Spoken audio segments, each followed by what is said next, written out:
Voters Adhikar യാത്ര Rahul Gandhi BJP. സർക്കാരിനെതിരെ പ്രധാനമന്ത്രി നരേന്ദ്രമോദിയെ ഒക്കെ താഴെയിറക്കാൻ ഇന്ത്യയിൽ വലിയ കലാപം സൃഷ്ടിക്കാൻ നടത്താൻ ഒരുങ്ങുകയാണ് അത്തരത്തിലൊരു യാത്ര. പക്ഷേ ജയസൂര്യൻ സാർ, ഇതിനു മുൻപ് രാഹുൽ ഗാന്ധി നടത്തിയ ജോഡോ യാത്ര അത് കോൺഗ്രസിന് അല്ലെങ്കിൽ ഇന്ത്യൻ രാഷ്ട്രീയത്തിൽ എന്ത് ഇമ്പാക്ട് ഉണ്ടാക്കി എന്നുള്ള ഒരു ചോദ്യം ബാക്കിയാണ്. അതോടൊപ്പം ജോഡോ യാത്രയ്ക്ക് ശേഷം രാഹുൽ ഗാന്ധി നടത്തുന്ന ഈ 1300 കിലോമീറ്ററോ മറ്റോ ദൂരത്തിൽ നടത്താൻ പോകുന്ന ഈ യാത്ര ഇത് ഇന്ത്യൻ രാഷ്ട്രീയത്തിൽ പ്രത്യേകിച്ച് ബി.ജെ.പി. സർക്കാരിൽ എന്ത് റിഫ്ലക്ഷൻ ആണ് ഉണ്ടാക്കുക? ജോഡോ യാത്രയ്ക്ക് ശേഷം രാഹുൽ ഗാന്ധി നടത്തുന്ന ഈ രണ്ടാമത്തെ യാത്ര, വോട്ടർ അധികാർ യാത്ര, അത്യന്തം മാരകമായ അപകടകരമായ ഒരു യാത്രയാണ്. ആദ്യത്തേത് ഒരു ട്രയൽ മാത്രമായിരുന്നുവെങ്കിൽ ഇത് ശരിക്കും അവരുടെ ആക്ഷൻ തന്നെയാണ്. ഈ യുദ്ധരംഗത്ത് പാശ്ചാത്യ ശക്തികൾ ഭാരതത്തിനെതിരെ കൊണ്ടുവന്ന് നിർത്തിയ ട്രോജൻ കുതിരയാണ് രാഹുൽ ഗാന്ധി. നമുക്കറിയാം, ചരിത്രത്തിൽ അങ്ങനെ ഒരു യുദ്ധമുണ്ട്. ഒരു വലിയ മരക്കുതിരയുടെ രൂപമുണ്ടാക്കി അതിനെ ചക്രങ്ങളിൽ ബന്ധിച്ച് വലിച്ചു കൊണ്ടുവന്ന് ശത്രു രാജ്യത്തിന്റെ യോദ്ധാക്കളുടെ നടുവിൽ എത്തിക്കുകയും പെട്ടെന്ന് അതിൽ നിന്ന് യോദ്ധാക്കൾ പുറത്തിറങ്ങി യുദ്ധം നടത്തുകയും ചെയ്ത ഒരു കഥയാണ് ട്രോജൻ കുതിരയുടെ കഥ. ഇവിടെ രാഹുൽ ഗാന്ധി പാശ്ചാത്യ ശക്തികളുടെ ട്രോജൻ കുതിര ലോകത്തെ വമ്പൻ സാമ്പത്തിക ശക്തിയായി, ആയുധ ശക്തിയായി, ശാസ്ത്രശക്തിയായി, രാഷ്ട്രീയ ശക്തിയായി കഴിഞ്ഞ 11 വർഷം കൊണ്ട് വളർന്ന് ഉയർന്നു വന്ന ഭാരതത്തെ നേരിടാൻ വേണ്ടി പാശ്ചാത്യ ശക്തികൾ പണി കഴിപ്പിച്ച് ഒരുക്കിയെടുത്ത് കൊണ്ടുവന്നിരിക്കുന്നതാണ് രാഹുൽ ഗാന്ധി എന്ന ഈ ട്രോജൻ കുതിര. ഈ രാഹുൽ ഗാന്ധി ഇന്ത്യൻ പ്രതിപക്ഷ നേതാവ് എന്ന വേഷത്തിലായിരിക്കും കടന്നു വരിക. കോൺഗ്രസ് നേതാവാണ് എന്നായിരിക്കും തോന്നിപ്പിക്കുക. ആ രീതിയിലായിരിക്കും അദ്ദേഹം സംസാരിക്കുക. പക്ഷേ ഇവിടെ രാഹുൽ ഗാന്ധി മാരകമായ അപകടകാരിയായ ഒരു ആയുധമാണ്. പാശ്ചാത്യരുടെ കയ്യിലെ, ഭാരത വിരുദ്ധരുടെ കയ്യിലെ ഒരു ആയുധം തന്നെയാണ്. അതായത് പഴയകാല യുദ്ധങ്ങളിൽ നിന്ന് ഇന്ന് യുദ്ധങ്ങൾക്ക് വലിയ മാറ്റമുണ്ടായിരിക്കുന്നു. ആദ്യകാല യുദ്ധത്തിൽ രാമായണ കാലഘട്ടം 80 ആയുധങ്ങളാണ് രാമായണ കാലഘട്ടത്തിൽ ഉപയോഗിച്ചത്. അതിൽ നിന്ന് മഹാഭാരത കാലഘട്ടത്തിലേക്ക് വരുമ്പോൾ 200 ആയുധങ്ങളായിട്ട് അത് വളർന്നു. യൂറോപ്പിലും തുടർന്ന് ഏഷ്യയിലുമൊക്കെ ഉണ്ടായ അധിനിവേശങ്ങളും യുദ്ധങ്ങളും പരിശോധിക്കുമ്പോൾ ആയുധങ്ങളുടെ രംഗത്തേക്ക് വാഹനങ്ങൾ കൂടി വരുന്നത് നമുക്ക് കാണാം. അതായത് കുതിരകളുണ്ട്, രഥങ്ങളുണ്ട്, പിന്നീട് അടുത്ത ഘട്ടം വരുമ്പോൾ പീരങ്കികൾ, അതിന്റെ അടുത്ത ഘട്ടം വരുമ്പോൾ പാറ്റൺ ടാങ്കുകൾ, തോക്കുകൾ, ബോംബുകൾ, ഗ്രനേഡുകൾ, ഇതൊക്കെ ഉണ്ടായി. അതിന്റെ അടുത്ത ഘട്ടത്തിലേക്ക് വരുമ്പോൾ മിസൈലുകൾ, യുദ്ധവിമാനങ്ങൾ, ഇതൊക്കെ ഉണ്ടായി.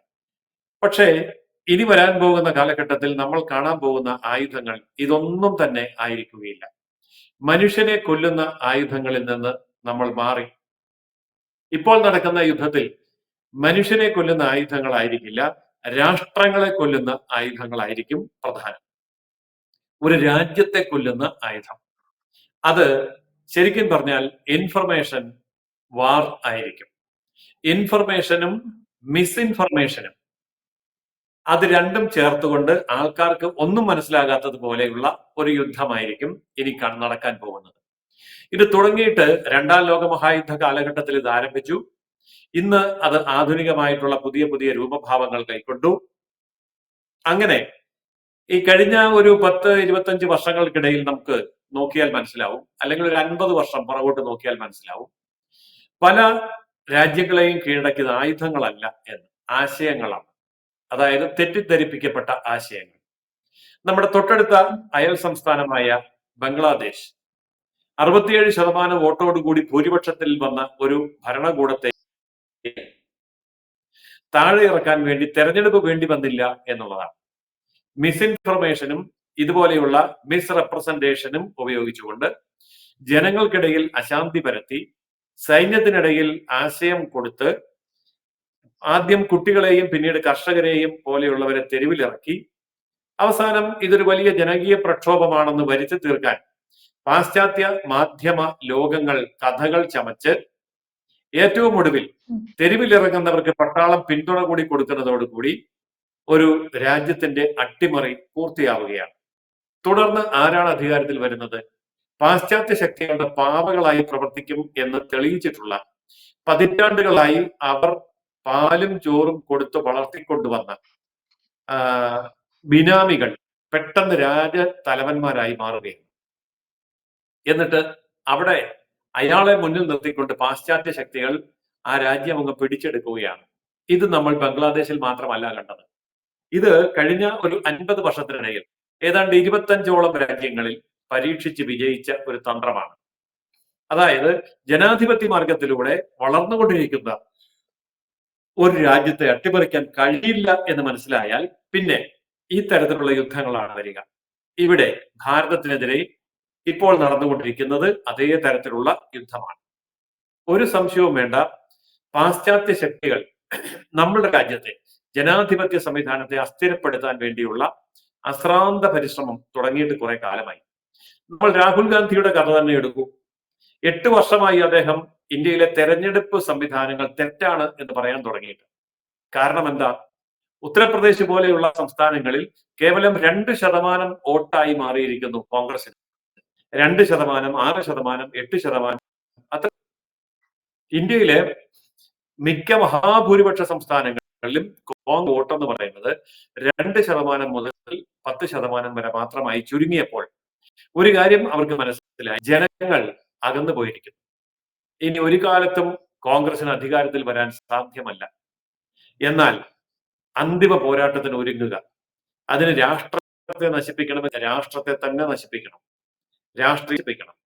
അല്ലെങ്കിൽ യഥാർത്ഥത്തിലുള്ള ഇവിടുത്തെ ഒരു അന്തരീക്ഷത്തെ കലാപ കലുഷിതമാക്കി മാറ്റി കലക്ക വെള്ളത്തിൽ മീൻ പിടിക്കണം. ഇതാണ് പാശ്ചാത്യ ശക്തികൾ രാഹുൽ ഗാന്ധിക്ക് കൊടുത്തിരിക്കുന്ന ഉപദേശം. സ്വന്തം മാതൃരാജ്യത്തെ തള്ളിപ്പറയുകയും ഇവിടെ കലാപങ്ങൾ സൃഷ്ടിക്കുകയും ജനതകൾക്കിടയിൽ അസ്വസ്ഥതയും അതുപോലെ അവിശ്വാസ്യതയും ഉണ്ടാക്കുകയും ചെയ്തിട്ട് അതിനൊക്കെ പരിഹാരം ഞാനാണ് എന്ന മട്ടിൽ മാധ്യമ ലോകങ്ങളെ കൊണ്ട് കഥ പറയിപ്പിച്ച് പാശ്ചാത്യ പിന്തുണയോടുകൂടി അധികാരത്തിലേക്ക് എത്താനുള്ള നീക്കമാണ് രാഹുൽ ഗാന്ധി നടക്കുന്നത്. ഇത് രാഹുലിന്റെ ബുദ്ധിയല്ല, അതിനുള്ള ബുദ്ധിയൊന്നും രാഹുൽ ഗാന്ധിക്ക് ഇല്ല. അപ്പൊ രാഹുൽ ഗാന്ധിക്ക് ഈ ബുദ്ധിയെല്ലാം ഉപദേശിച്ചു കൊടുക്കുന്ന അന്താരാഷ്ട്ര ബുദ്ധി കേന്ദ്രങ്ങൾ ഉദിച്ചുയർന്നു വന്നുകൊണ്ടിരിക്കുന്ന ഭാരതത്തെ തകർക്കാൻ വേണ്ടിയാണ് ഈ തന്ത്രം പ്രയോഗിക്കുന്നത്. അങ്ങനെ ലോകത്തെ ഭാരത വിരുദ്ധ ശക്തികൾ മുഴുവൻ കൂടി ഒന്നിച്ചു ചേർന്നിട്ട് ഭാരതത്തെ തകർക്കുക എന്ന ലക്ഷ്യത്തോടു കൂടിയാണ് ഇപ്പോൾ നീങ്ങുക. അതിന് കാരണമുണ്ട്. സാമ്പത്തിക രംഗത്ത് ലോകം ഞെട്ടിക്കുന്ന ഒരു മുന്നേറ്റമാണ് ഭാരതം നേടിയെടുത്തത്.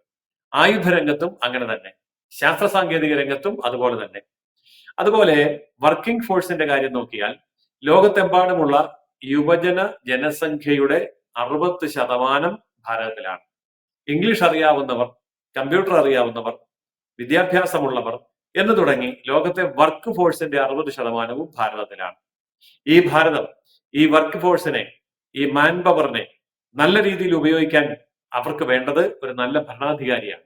ഇപ്പോൾ ഇതാ അങ്ങനെ ഒരു ഭരണാധികാരിയെ കിട്ടിയിരിക്കുന്നു.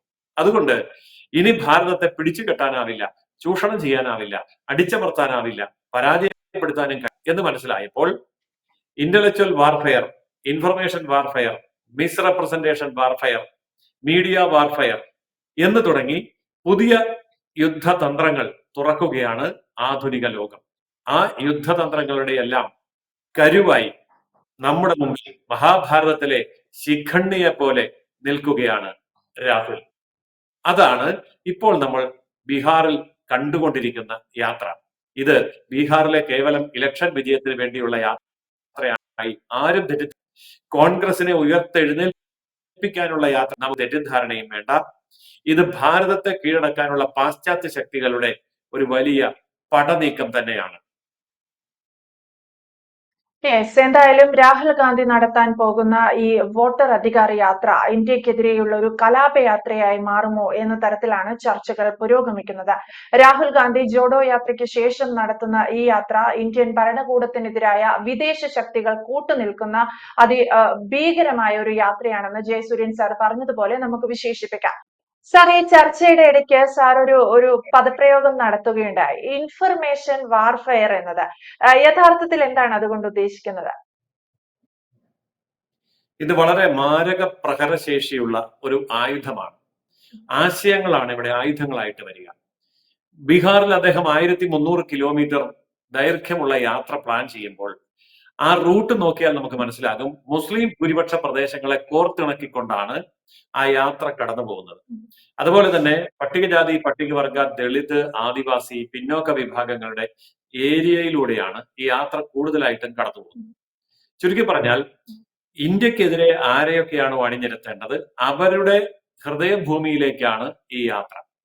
ഇവിടെ ഇദ്ദേഹം പ്രചരിപ്പിക്കാൻ പോകുന്ന ആശയം, ഇവിടെ മുസ്ലിങ്ങൾക്ക് രക്ഷയില്ല, പട്ടികജാതി പട്ടികവർഗക്കാർക്ക് രക്ഷയില്ല, ആദിവാസികൾക്കും ദളിതർക്കും രക്ഷയില്ല, അവർക്കെതിരെ ഈ ഗവൺമെന്റ് വളരെ ഭീകരമായിട്ടുള്ള ആക്രമണങ്ങളാണ് അഴിച്ചുവിട്ടിരിക്കുന്നത്, നിങ്ങളെ തഴയുകയാണ്, നിങ്ങളുടെ ആവശ്യങ്ങൾ അംഗീകരിച്ചിട്ടില്ല, നിങ്ങളെ അടിച്ചമർത്തുകയാണ് എന്നൊക്കെ പറഞ്ഞുകൊണ്ട് വ്യാജ കണക്കുകളും സ്റ്റാറ്റിസ്റ്റിക്സുകളുമായിരിക്കും അദ്ദേഹം പുറത്തെടുക്കുക. ഇനി ഇതൊന്നും അദ്ദേഹം പറഞ്ഞില്ല എങ്കിൽ പോലും അദ്ദേഹം പറഞ്ഞു എന്ന് പറഞ്ഞ് മീഡിയയെ ഒരുക്കി നിർത്തിയിട്ടുണ്ടാവും. ഞാൻ ഒറ്റ ഉദാഹരണം പറയാം. കഴിഞ്ഞ ദിവസം ഇലക്ഷൻ കമ്മീഷൻ നടത്തിയ പത്രസമ്മേളനത്തിൽ രാഹുൽ ഗാന്ധി കൊണ്ടുവന്ന എല്ലാ ചോദ്യങ്ങൾക്കും മറുപടി പറഞ്ഞു. പക്ഷെ പിറ്റേ ദിവസം മാധ്യമങ്ങൾ എന്താണ് പറഞ്ഞത്? കേരളത്തിലെ മാധ്യമങ്ങൾ മുഴുവൻ തന്നെ ചോദ്യങ്ങൾക്ക് മറുപടിയില്ല, ഇലക്ഷൻ കമ്മീഷൻ ഒളിച്ചോടി, ഇലക്ഷൻ കമ്മീഷൻ മുട്ടുമടക്കി എന്നൊക്കെയാണ്. സത്യത്തിൽ മുട്ടുമടക്കിയതും ഒളിച്ചോടിയതും രാഹുൽ ഗാന്ധിയാണ്. എല്ലാ ചോദ്യങ്ങൾക്കും ഇലക്ഷൻ കമ്മീഷൻ മറുപടി പറഞ്ഞതുമാണ്.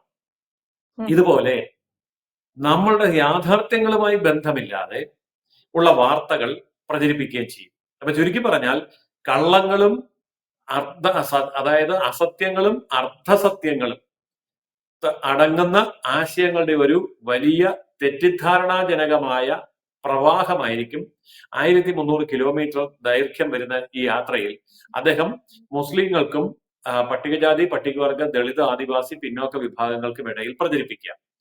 മാധ്യമങ്ങളെല്ലാം ഇതിനെ ഏറ്റുപിടിക്കും. പ്രത്യേകിച്ച് യൂറോപ്പിലും അമേരിക്കയിലും ഇത് വലിയ വാർത്തയാകും.